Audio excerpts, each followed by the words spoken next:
पुलकित अग्रवाल अब हमारे साथ जुड़ गए हैं एस&पी ग्लोबल कमोडिटी इनसाइट से। ये इंडिया के कंटेंट लेड भी है। सर, स्वागत है आपका ईटी नाउ स्वदेश पर। कच्चे तेल को लेकर आपका व्यू क्या है? किस तरह के रेंज की आप यहां से उम्मीद कर रहे हैं? आप लोगों का क्या अनुमान है? ब्रेंट क्रूड का अनुमान सबसे पहले बताइए। तो हमारे एनालिस्ट की राय ये है कि सऊदी के ये प्रोडक्शन कट के बाद इस रविवार के क्रूड ऑयल में थोड़ी तेजी रहनी चाहिए। So next quarter which is जुलाई से लेके सितंबर क्वार्टर Q3 2023 का हमारे एनालिस्ट का फोरकास्ट अराउंड $86 पर बैरल का है। हालांकि आगे जा करके Q4 में थोड़ा थोड़ा क्रूड ऑयल की प्राइसेस में धीमापन आने की उम्मीद है। तो करीब $82-83 के आसपास रह सकती है हमारे एनालिस्ट के अनुमान के अनुसार। सर, ओपेक का जो एडिशनल जो कटौती का जो ऐलान हुआ था उसका बाजार पर क्या असर होगा? क्या लग रहा है? क्या उससे सप्लाई की कोई दिक्कत होगी या कोई दिक्कत नहीं होगी, क्योंकि रूस या बाकी देशों ने सप्लाई अतिरिक्त कटौती का ऐलान नहीं किया है?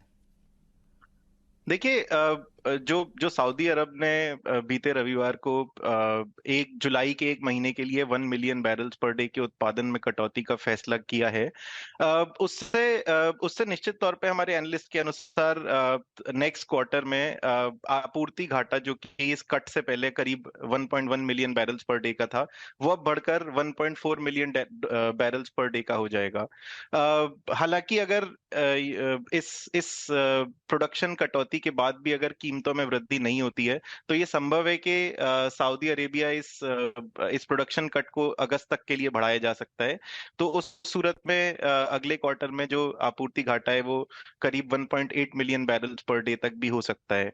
अ, इस अ, इ- इसकी कीमतों की बात करें तो इस फैसले से तेल बाजारों में उम्मीदों के विपरीत कोई बड़ा मूव अभी तक तो देखने को नहीं मिला है।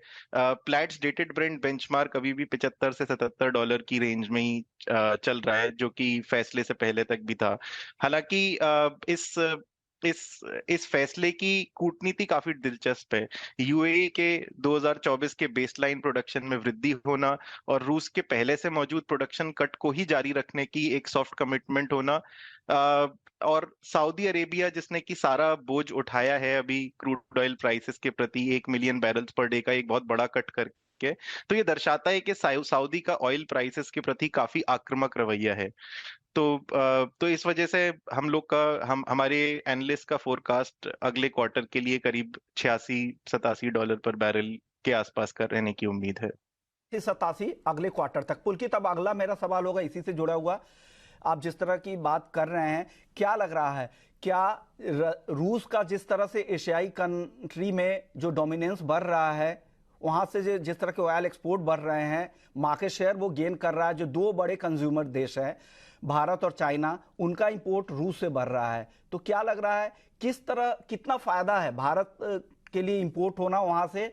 अजय, अगर आप एक्सपोर्ट के तौर पे बताएं कि कितना सस्ता क्रूड हमें वहां से मिल रहा है? ये आपका कहना सही है। एंड मार्केट ट्रेंड्स के अनुसार रशिया का मार्केट शेयर इंडिया में 40% के ऊपर जा चुका है, जो कि बहुत अधिक है।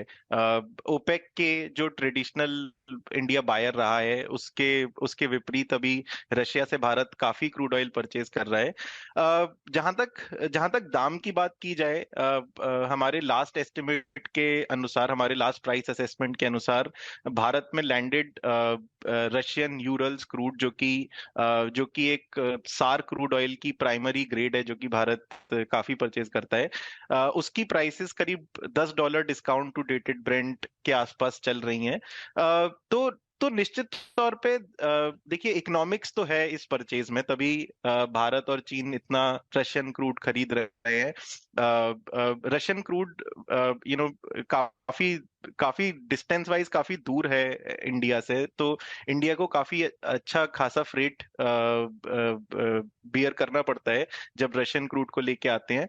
बट जब जब बेस क्रूड की प्राइस आपकी $10 डिस्काउंट टू बेंचमार्क पर हो, तब आपके लिए फ्रेट उतना बड़ा मायने नहीं रखता। तो डेफिनेटली एक फायदा तो है भारत और चीन जैसे देशों के लिए, जो अभी रूसी क्रूड को खरीद रहे हैं। तो आखिरी सवाल पुलकित आपसे होगा, यूएस की स्ट्रेटजी क्या होगी क्रूड ऐसे मार्केट में, जब सऊदी चाह रहा है कि वो लगातार उत्पादन कटौती करके मार्केट को कंट्रोल करना, रूस बहुत ज्यादा अब उत्पादन घटाने के मूड में नहीं है क्योंकि इनकम का एक बड़ा जरिया है, और यूएस के साथ दिक्कत ये है कि वो ज्यादा प्राइस लंबे समय तक वो लोग झेल नहीं सकते क्योंकि सबसे बड़े कंज्यूमर है। ऐसे में उनकी रणनीति क्या रहेगी? क्या वापस से रिकॉर्ड, जो पिछला रिकॉर्ड था उसके ऊपर भी उनका उत्पादन पहुंच सकता है क्या आने वाले समय में? देखिए, यूएस से उत्पादन की एक शॉर्ट टर्म में बहुत ज्यादा बढ़ने की तो उम्मीद हम लोगों की नहीं है।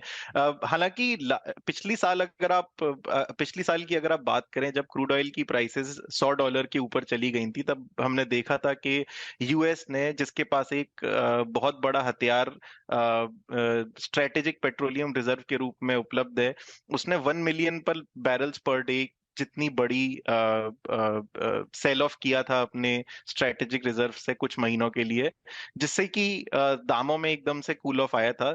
तो ये कहना ऑल्दो ठीक नहीं होगा कि यूएस अभी भी उस तरह के किसी एक्शन की बारे में सोच रहा होगा, क्योंकि पुराने टाइम उस टाइम पर हमने देखा था कि यूएस वापस अपने रिजर्व्स को भरने की सोच रहा था $70 के लेवल के आसपास, जहां पर क्रूड आज है। मेरे हिसाब से अगर क्रूड ऑयल की प्राइसेस करीब $100 की रेंज तक जाती है, तो मेरे हिसाब से यूएस को थोड़ा अनकंफर्टेबल हो सकता है प्राइसेस को लेकर के, और दोबारा हम उसी तरह का कुछ बातें मार्केट में सुन सकते हैं।